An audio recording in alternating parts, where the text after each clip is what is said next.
أشرقت نفسي بنور من فؤادي حينما رددت يا رب العباد وانتشت روحي وصار الدمع الحمد لله وكفى وسلام على عباده الذين اصطفى أما بعد فأعوذ بالله من الشيطان الرجيم بسم الله الرحمن الرحيم إنا أنزلنا إليك الكتاب بالحق لتحكم بين الناس بما أراك الله ولا تكن للخائنين خصيما واستغفر الله إن الله كان غفورا رحيما صدق الله العظيم۔ محترم سامعین کرام، اللہ رب ذوالجلال نے اس آیت کریمہ کے اندر اپنے پیارے حبیب جناب محمد الرسول اللہ صلی اللہ علیہ وسلم کے توسط سے اس امت کو ٹھیک ٹھیک فیصلہ کرنے کا حکم دیتا ہے۔ مدینہ کے اندر ایک بہت بڑا خاندان تھا، بنو ابیرق، ایک بہت بڑا خاندان تھا۔ اس کے اندر ایک فرد تھا جس کا نام بعض روایتوں میں بشیر لکھا گیا ہے اور بعض روایتوں کے اندر طعمہ لکھا گیا ہے۔ ایک مرتبہ ایسا ہوا کہ اس کمبخت نے، جس کا نام بشیر ہو یا پھر طعمہ ہو، حضرت قتادہ بن نعمان ان کے چچا حضرت رفاع، ان کے گھر کے اندر سے ایک تھیلے کی آٹے والی تھیلی، آٹے والا بوریا جس کے اندر وہ اپنے اسلحہ ہتھیار وغیرہ رکھا کرتے تھے، اس کو اٹھا کر کے نقب لگا کر کے اٹھا کر کے لے گیا۔ جب ہجرت کا اول دور تھا، مرحلہ تھا، اس وقت میں حالات مسلمانوں کے بالکل سنگین تھے۔ جو اناج ان کے پاس آتا وہ ناکافی تھا، جو گیہوں غلے وغیرہ ان کے پاس ملتے وہ مکمل طور پر نہیں ملتے تھے۔ تو یہ لوگ ایسا کرتے کہ شام سے جو کوئی قافلہ آتا تو وہاں سے ان لوگوں سے تجارت کرتے، شام والوں سے، پھر آٹا ہو یا مہمانوں کی غرض سے ہو یا اپنی ضرورت کے لیے ہو، بڑے بڑے چیزوں کو لے کر کے اکٹھا کر لیتے۔ تو حضرت رفاع انہوں نے ایک بہت بڑی تھیلا، ایک بہت بڑا بوریا آٹے والا لے کر کے رکھا تھا، اس کے اندر اپنے ہتھیار کو ڈال دیا تھا۔ اب یہ بشیر نامی آدمی لکھا ہے یہ منافق تھا، اسے پتہ چلا کہ فلاں کے یہاں گھر میں بہت ساری چیزیں آئی ہیں، تو اس نے نقب لگا کر کے ان چیزوں کو ہڑپنا چاہا، اٹھا کر کے لے گیا۔ اب حضرت رفاع یہ قصہ رات میں ہوا، صبح میں دیکھا تو وہاں پر آٹا اور اس کے اندر کی جو چیزیں تھیں ان چیزوں کو انہوں نے نہیں دیکھا، تو اپنے بھتیجے حضرت قتادہ بن نعمان ان سے کہا کہ بھائی ہماری چیزیں جو رات میں ہم نے رکھی تھیں، آٹے وغیرہ کا بوریا، اسلحہ سمیت، وہ ساری چیزیں چوری ہو گئیں۔ پھر لوگوں میں کوہرام مچ گیا، تو بعض لوگوں نے کہا کہ وہ بشیر نامی آدمی ہے جو منافق، ہم نے رات میں اس کے گھر میں دیکھا کہ آگ روشن ہے، ہم نے دیکھا کہ رات کل اس کے گھر آگ روشن تھی، مطلب یہ ہے کہ آپ کا اناج، آپ کا آٹا وغیرہ یہ اٹھا کر کے اپنے گھر میں استعمال کر رہا تھا، ایسا لگتا ہے۔ بہت سارے لوگوں نے کہا ہاں ہم نے بھی دیکھا، ہم نے بھی دیکھا۔ اب اس کو معلوم ہوا جو چوری کیا تھا، جس نے، طعمہ ہو یا بشیر ہو، اب اس کو پتہ چلا کہ میرے بارے میں باتیں چل رہی ہیں، تو فوراً لوگوں کے سامنے آیا، آ کر کے کہنے لگا کہ لبید بن سہل نے یہ کام کیا ہے۔ لبید بن سہل ایک سچے پکے مسلمان ہیں، مخلص مسلمان تھے، ان کا نام ڈال دیا اس نے۔ اب ان کو پتہ چلا کہ فلاں کمبخت نے میرا نام ڈال دیا ہے، تو وہ آئے، گھر سے باہر نکل کر کے آئے، اپنی تلوار نکال کر کے کہا تو نے مجھ پر الزام لگایا ہے، اگر جب تک واقعہ کی حقیقت کھل کر سامنے نہ آ جائے تب تک میں اپنی تلوار کو اپنے نیام میں واپس نہیں رکھوں گا۔ اب یہ ڈر گیا، آہستہ سے سائیڈ میں لے جا کر کے کہا اب غم نہ کریں، کوئی آپ کا نام لے گا اور میں جانتا ہوں کہ آپ یہ کام کرنے والے نہیں ہیں۔ حالانکہ لوگوں کے اندر کہا ہے اسی نے کہ یہ آدمی نے چرایا تھا، تلوار کی ہیبت دیکھ کر، رعب دیکھ کر، پھر آہستہ بلا کر کے کہتا آپ یہ کام نہیں کر سکتے، میں جانتا ہوں، آپ جائیں۔ اب دیکھا کہ ان کا نام ڈالنے سے بات نہیں بنی تو فوراً پھر یہودی کا نام ڈال دیا اس نے۔ اور یہ کام کیا کہ جو آٹے کی تھیلی اور بوریا اس نے لیا تھا اس کے اندر جو سوراخ تھے اس سے آٹے کے نشانات یہودی کے گھر تک ڈال کر کے گیا تھا، تاکہ لوگوں کو پتہ چلے کہ آٹے کے جو نشانات ہیں وہ یہودی کے گھر تک جاتے ہیں۔ اب پھر یہودی سے پوچھ تاچھ شروع ہوئی، تحقیق شروع ہوئی کہ بھائی آٹے کے ساری علامتیں تیرے گھر تک ہم ہی پہنچا رہی ہیں۔ اب اس نے کہا میرا قصور نہیں، ہاں میرے گھر میں وہ چیزیں ہیں جو اس کمبخت نے مجھے دیا تھا، اس منافق نے مجھے دیا تھا، اس لیے میں اپنی جگہ پہ رکھا ہوں۔ پھر یہ منافق جو تھا فوراً اللہ کے رسول صلی اللہ علیہ وسلم کی بارگاہ میں جاتا ہے، جا کر کے کہتا ہے، چونکہ منافق اس کو کہتے ہیں جو بظاہر مسلمان لگتا ہے، ہر آدمی اس کو دیکھ کر پہچان نہیں سکتا کہ آیا یہ حقیقت میں مومن ہے، حقیقت کا یہ مسلمان ہے، یا صرف ظاہری طور پر مسلمان میں لوگوں کو پتہ نہیں چلتا۔ یہ اللہ کے نبی صلی اللہ علیہ وسلم کے پاس آیا، آ کر کے کہنے لگا یا رسول اللہ، لوگ میرے بارے میں افواہیں پھیلا رہے ہیں۔ قطادہ بن نعمان کہہ رہا ہے کہ میں نے چوری کیا ہے، ان کا چچا رفاعہ کہہ رہا ہے کہ میں نے چوری کیا ہے، سارا کا سارا چوری کا الزام مجھ پہ لگا رہے ہیں اور نشانات یہودی کے گھر کا پتہ دے رہے ہیں، آپ ہی ذرا فیصلہ کر لیں۔ اللہ کے رسول صلی اللہ علیہ وسلم نے بظاہر علامت کو دیکھا، دیکھ کر یہ اندازہ لگایا کہ آٹے کے جو نشانات جا رہے ہیں وہ تو جا رہے ہیں یہودی کے گھر تک، تو اللہ کے پیارے حبیب صلی اللہ علیہ وسلم نے دل ہی دل کے اندر یہ فیصلہ کر لیا کہ اب یہودی کو اس کی سزا دی جائے گی، چوری کی اس کے ہاتھ کاٹے جائیں گے۔ یہودی مجرم نہیں تھا، مجرم تو یہ منافق تھا جو اللہ کے رسول صلی اللہ علیہ وسلم کے دربار میں آ کر کے یہودی کے خلاف پروپیگنڈا کھڑا کر رہا ہے۔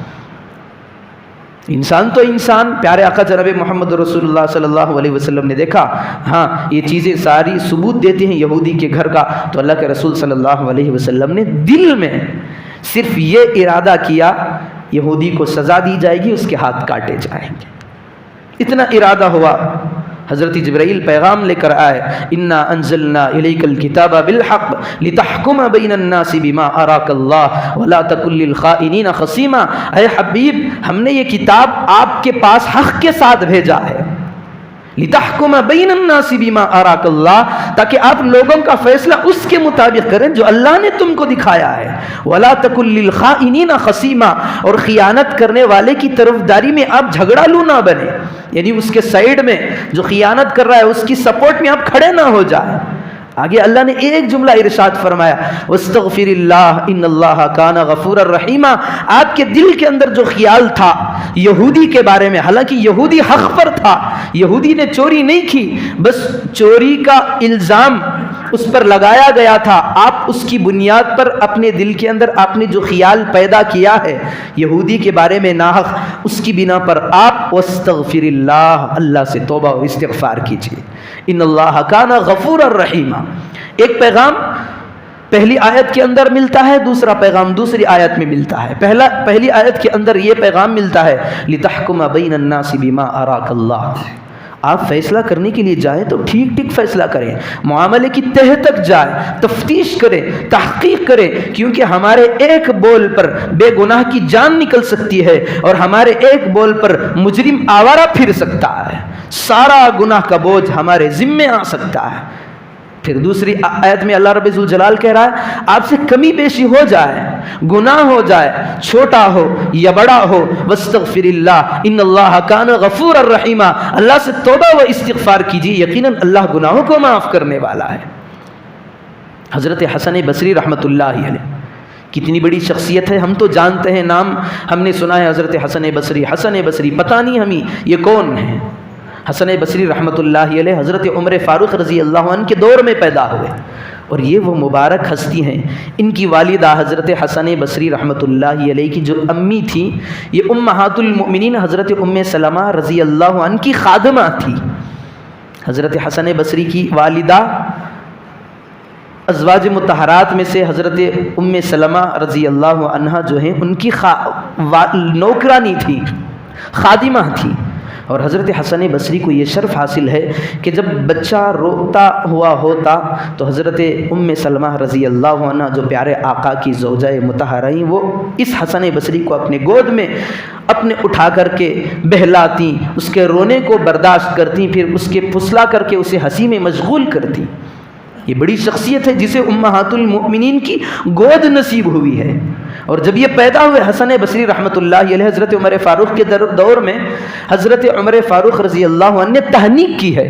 تحنیک کسے کہتے ہیں؟ جب بچہ پیدا ہوتا ہے تو میٹھی چیز کھجور یا شہد وغیرہ کے ذریعے اس کا منہ میٹھا کیا جاتا ہے، اسے چکھایا جاتا ہے. یہ مسنون ہے. تو اتنی بڑی شخصیت ہے. حضرت حسن بصری رحمۃ اللہ علیہ فرماتے ہیں اللہ رب ذوالجلال نے دو نعمتیں بڑی پیاری ہم پر دی ہیں، ایک توبہ ہے اور ایک نیت ہے. توبہ، استغفار. استغفار کا کام کیا ہے؟ جو چیز موجود ہوتی ہے اس کو مٹا دیتا ہے. میرے گناہ ہیں چاہے چھوٹے ہوں یا بڑے ہوں، میں توبہ کر رہا ہوں، بالکل مٹا دیا جاتا ہے. ایک تو مخلوق کا مٹانا، ایک ہے خالق کا مٹانا. مخلوق اگر کہیں چوک ہو جائے، لکھنے میں غلطی ہو جائے تو یا تو کاٹ کرتا ہے پین سے یا پھر وائٹنر اس پر لگا دیتا ہے. لیکن کوئی آدمی آ کر کے دیکھے اٹھا کر کے تو اسے معلوم ہو جاتا ہے یہاں پر ایک بات لکھی تھی، اس کو کاٹا گیا ہے یا پھر اس پر سفیدی کے ذریعے اسے مٹایا گیا ہے. مخلوق پہچان لیتا ہے. ہاں جو اللہ مٹا دے ہمارے چھوٹے بڑے گناہوں کو، جو کاتبین ہے گناہ گاروں کے گناہوں کو لکھنے پر مامور ہے، وہ فرشتے کو پتہ نہیں چلتا کہ میں نے یہاں پر گناہ لکھا تھا اور اس کو مٹا دیا گیا ہے. اللہ ایسے مٹا دیتا ہے فرشتہ بھی پہچاننا اس کو مشکل ہو جاتا ہے. اور کرم دیکھیں، اللہ رب ذوالجلال کہتا ہے جو بندہ صرف نیکی کا ارادہ کرتا ہے، کہیں پر بندہ سن لیا بیان میں تہجد پڑھنا اس کا اتنا ثواب، بیٹھے بیٹھے نیت کر رہا ہے اے اللہ میں نے اس کو سنا ہے، اس کی فضیلت اتنی بڑی بڑی ہیں، دل کے اندر صرف ارادہ ہوا، اللہ رب ذوالجلال کہتا ہے اس بندے کی طرف سے ثواب لکھنا شروع کر دو. عمل نہیں کیا ہے، صرف ارادے کے بیس اور بنیاد پر اسے نامہ اعمال میں ثواب لکھا جا رہا ہے. کسی نے سن لیا کہ استغفار کی فضیلت یہ ہے، فوراً شروع اس نے سوچا کہ آج سے انشاءاللہ میں استغفار شروع کروں گا، کیا نہیں کروں گا، اس کی نیت پر اللہ رب ذوالجلال کہتا ہے اس کے نامہ اعمال میں ثواب کو لکھ لے. کتنا بڑا کرم ہے. ہاں اس کے برخلاف اگر کوئی بندہ برائی کا ارادہ نہیں، برائی بھی کر لیتا ہے، کوئی گناہ کر لیتا ہے، تب تک اللہ رب ذوالجلال جو کاتبین ہے، کرامن ہمارے رائٹ ہینڈ میں بیٹھنے والا فرشتہ نیکیوں کو لکھتا ہے، کاتبین لیفٹ طرف میں بیٹھتا ہے وہ برائیوں کو لکھتا ہے. اللہ رب ذوالجلال کی طرف سے اسے حکم ہے کاتبین جب تک یہ بندہ توبہ نہیں کر لیتا اسے مہلت دیتے رہنا. ایک دن گزر جائے، 2 دن گزر جائے، 3 دن گزر جائے، نامہ اعمال میں اس کی برائی کو نہ لکھنا. ہو سکتا ہے کہ میرا بندہ میری طرف رجوع کر لے. کتنا بڑا اللہ کا فضل ہم گنہگاروں پر ہے. دیکھیں جب نیکی نہیں کرتے ہم ارادہ کرتے ہیں تو ثواب مل رہا ہے، جب گناہ بھی کر رہے ہیں تو فوراً اس کو نہیں لکھا جاتا. بعض روایتوں میں ملتا ہے خود کرامن جو نیکیوں کو لکھنے والا فرشتہ ہے وہ فرشتہ کاتبین سے کہتا ہے کہ اس نے برائی کی ہے، رک جا، ابھی نہ لکھ، انتظار کر، ہو سکتا ہے کہ یہ توبہ کر لے. حضرت حسن رضی اللہ عنہ کے پاس ایک بندہ آیا، استغفار کی فضیلت میں بتا رہا ہوں. ایک بندے نے آ کر کے پوچھا حضرت دعا کریں کہ ہمارے یہاں بارش نہیں برسی، بہت ہم پہ جان کے لالے پڑ رہے ہیں، جانور بھی پیاسے، ہم بھی پیاسے، کیا کریں، کوئی وظیفہ بتا دیجیے ہم عمل کرنا شروع کریں. ہمارے یہاں بارش برسنے کا نام نہیں، آپ کوئی وظیفہ دیں. حضرت حسن رضی اللہ عنہ نے کہا جاؤ استغفار کرو. یہ بندہ چلا گیا، دوسرا آیا، آ کر کے حضرت سے کہنے لگا حضرت مجھے ایک وظیفہ بتا دیں کہ میرے مالی حالات بالکل ڈاؤن، بد سے بدتر چل رہے ہیں، کتنا کما رہا ہوں، گھر کے اندر وہ کہاں جا رہا ہے اس کو پتہ نہیں چل رہا ہے، بے برکتی آ چکی ہے. تو حضرت حسن رضی اللہ عنہ نے فرمایا کہ جاؤ استغفار کرو. پھر دوسرا بندہ اس کے بعد آ کر کے کہنے لگا حضرت میرا باغ تو ہے لیکن وہ پھلدار نہیں ہے، مثمر نہیں ہے، پھل نہیں دے رہا ہے، کوئی وظیفہ بتائیں. حضرت نے کہا جاؤ استغفار کرو. اور ایک بندہ آ کر کے کہنے لگا حضرت میری اولاد میں کمی ہے، دعا فرمائیں اللہ سے کوئی وظیفہ ہمیں عطا کر دے کہ میری اولاد کے اندر بڑھوتری ہو جائے. تو حضرت نے کہا جاؤ استغفار کرو. خادم جو پاس میں کھڑا تھا وہ دیکھ رہا ہے. جب سارے لوگ چلے گئے ایک ایک کر کے، حضرت حسن بیٹھے ہوئے ہیں، نوکر اور خادم پوچھتا ہے حضرت یہ عجیب معاملہ ہے، 4 لوگ آپ کے پاس آئے تھے، چاروں نے الگ الگ چیزیں آپ کے سامنے رکھی، آپ نے علاج سب کا ایک ہی بتایا، استغفار. الگ الگ، حالانکہ ہونا تو ایسا چاہیے تھا الگ الگ مرض کی دوا بھی الگ ہونی چاہیے، لیکن کوئی آدمی آ کر کے اولاد کی کمی کی شکایت کر رہا ہے، مال کی کمی کی شکایت کر رہا ہے، بارش کی کمی کی شکایت کر رہا ہے، باغات ہیں پھلدار نہیں ہے اس کی شکایت کر رہا ہے، آپ سب کے لیے ایک ہی جواب دے رہے ہیں جاؤ استغفار کرو۔ تو حضرت حسن رضی اللہ عنہ نے فرمایا ارے میرے بندے یہ میرا اپنا جواب نہیں ہے، کیا تو اللہ کا کلام نہیں پڑھتا؟ اللہ نے خود کہا ہے سورہ نوح کے اندر واستغفروا ربکم انہ کان غفارا، اللہ سے اپنی گناہوں کی بھیک مانگو، معافی مانگو، اللہ بہت بخشنے والا ہے۔ بینیفٹ کیا ہے؟ نفع کیا ملے گا؟ یرسل السماء علیکم مدرارا، آسمان سے تم پر موسلا دھار بارش کو نازل فرمائے گا، ویمددکم باموال، اور تمہارے مالوں کے اندر بڑھوتری کرے گا، وبنین، اور تمہاری اولاد کے اندر ترقی کرے گا، ویجعل لکم جنات، اور تمہارے لیے باغات کو عنایت کرے گا، ویجعل لکم انہارا، اور تمہارے لیے چشموں کو بنائے گا۔ تو ہمیں ہوش کے کان سنبھالنے چاہیے۔ ہم لوگ دنیا والوں کے پاس تو کہتے ہیں کہ بھائی ہماری تجارت ڈیولپمنٹ نہیں ہو رہی، ترقی نہیں ہو رہی، ماجرا کیا ہے؟ کبھی ہم نے نہیں دیکھا کہ ہمارے سر سے لے کر کے پیر تک کتنے گناہ ہیں، ہمارا بال گناہوں کے اندر ملوث ہے، ناخن کا ناخن گناہوں کے اندر ملوث ہے۔ مسلم شریف کی روایت ہے، پیارے آقا جناب محمد رسول اللہ صلی اللہ علیہ وسلم نے فرمایا انی استغفر اللہ فی اليوم 100 مرہ، میں اپنے اللہ کے حضور روزانہ 100 مرتبہ استغفار کرتا ہوں۔ پیارے آقا کی ذات 100 مرتبہ استغفار۔ دوسری طرف سورہ فتح اٹھائیں، سورہ فتح کی آیت نمبر 2 کہتی ہے لیغفر لک اللہ ما تقدم من ذنبک، اے میرے محبوب نہ آپ کے پچھلے گناہ ہیں نہ آپ کے اگلے گناہ ہوں گے، آپ تو گناہوں سے بالکل پاک ہیں۔ ادھر میرا حبیب کہتا ہے انی استغفر اللہ فی اليوم 100 مرہ، میرے اگلے گناہ بھی نہیں پچھلے گناہ بھی نہیں، پھر بھی میں اپنے اللہ کے بارگاہ میں روزانہ 100 مرتبہ استغفار کرتا ہوں۔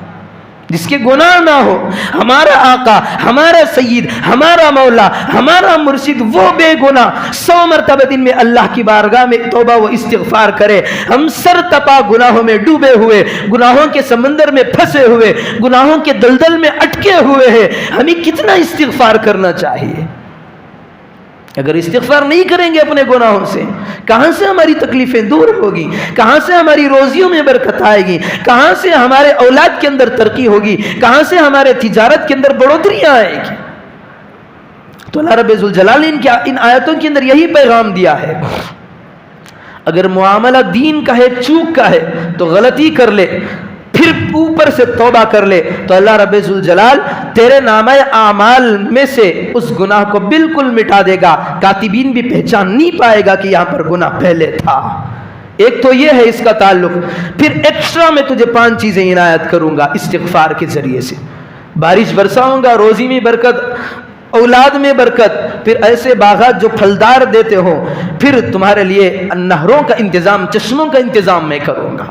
تو دو آیتیں دو چیزوں کا پیغام دے رہی ہیں۔ ایک آیت پیغام یہ دے رہی ہے کہ جب تم فیصلہ کرنے کے لیے بیٹھو تو ٹھیک فیصلہ کرو، معاملے کی تہ تک غور و خوض کے ساتھ، فکروں کے ساتھ، تجسس کے ساتھ، تفتیش کے ساتھ فیصلہ کیا کرو۔ پھر دوسری آیت کہہ رہی ہے اگر تمہیں کہیں چوک ہو جائے تو پھر فوراً اللہ رب ذوالجلال سے معافی تلافی کر لینا، استغفار کر لینا، پھر اللہ رب ذوالجلال تمہاری اس کمی کی بھرپائی معافی کے ذریعے سے کریں گے۔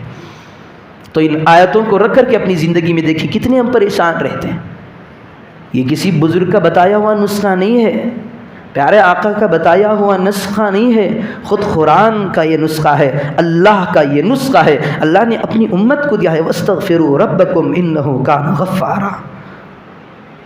روزانہ کام کر رہے ہو تمہاری زبان چلنی چاہیے، اگر زبان چل رہی ہو تو دل کو تو کم از کم چلاؤ، استغفار کرو۔ علامہ ابن تیمیہ رحمۃ اللہ علیہ نے فتاوی تیمیہ میں لکھا ہے جو بندہ 40,000 مرتبہ استغفار پڑھ لیتا ہے، ایک اس کا یہ ہے تعداد ہے 40,000 مرتبہ اگر کوئی بندہ اس عدد کو مکمل کرتا ہے استغفار کی، چاہے استغفار بڑی سی بڑی پڑھ لے، استغفر اللہ الذی لا الہ الا هو الحی القیوم واتوب الیہ، یا صرف اتنا کہہ لے استغفر اللہ، میں اللہ سے بخشش کی بھیک مانگتا ہوں، بس اتنا استغفر اللہ، بڑی سی بڑی پڑھ لے چھوٹی سی چھوٹی بھی پڑھ لے، جو بندہ 40,000 کا عدد مکمل کر لیتا ہے تو اللہ رب ذوالجلال اسے مستجاب الدعوات بنا دیتے ہیں۔ ہاتھ اٹھاتا ہے، ابھی دعا پوری نہیں ہوتی، ابھی ہاتھوں کو پوری دعا مکمل کر لے، ابھی چہرے پہ پھیر نہیں سکتا، اس سے پہلے اللہ رب ذوالجلال اس کی ڈیمانڈ کو پوری کر دیتا ہے۔ علامہ ابن تیمیہ رحمۃ اللہ علیہ نے کہا بڑی عجیب بات ہے، ہم لوگوں کو ان پر عمل کرنا چاہیے۔ دعا فرمائیں کہ اللہ رب ذوالجلال ہم تمام کے صغائر و کبائر کو معاف فرمائے، قرآنی آیاتوں کی روشنی کے اندر جو باتیں کہی گئی ہیں تا دم حیات ان پر عمل کرنا نصیب فرمائے، پھر توبہ و استغفار کی کثرت بھی کرنا نصیب فرمائے۔ آمین۔ وآخر دعوانا ان الحمد للہ رب العالمین۔